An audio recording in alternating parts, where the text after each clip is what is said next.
চম্পা এখানে 1 গামলা দুধ রেখেছে, আমি এখান থেকে গ্লাসে করে দুধ নিয়ে চুরি চুরি করে খেয়ে নেবো। আরও বুঝতেই পারবে না আমার রান্নাঘর থেকে দুধ চুরি করে নিয়েছে। এই দেখ 1 গ্লাস দুধ এনেছি, আমি খাচ্ছি। এখান থেকে দুধ চুরি করে নিয়ে খাওয়া জানলা দিয়ে আমি দেখতে পেয়েছি। দাঁড়া, তোকে দেখাচ্ছি মজা। আমার ভাত গোটানো কাঠিটা কোথায় দেখে, তারপর তোকে কি করি আমি দেখ। কাঠিটা নিয়ে চুরি করে ওখানে বসে থাকবো, আর তারপর হাত বাড়ালে দেবো হাতে জোরে একটা বাড়ি। দুধটা খুব মজা রে। আরে আমাদের একটু দে। আরে দেবো, দাঁড়া আমি নিয়ে তোদেরকে দিচ্ছি। আরে নে, এত দেরি করছিস কেন? আরে নিচ্ছি, তাহলে কর, না হলে ঠিক পেয়ে যাবে।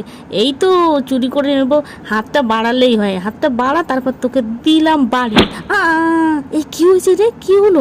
রাজু ধরা খেয়ে গেল নাকি? বুঝতে পারছি না কি হলো। কেমন লাগে দেখ। আর চুরি করবি? আমার হাতে বাড়ি লেগেছে, ওটা ওদের বুঝতে দিলে হবে না। এই দেখ আমি দুধ নিয়ে খাচ্ছি। যাক বাবা, রাজুর কিচ্ছু হয়নি।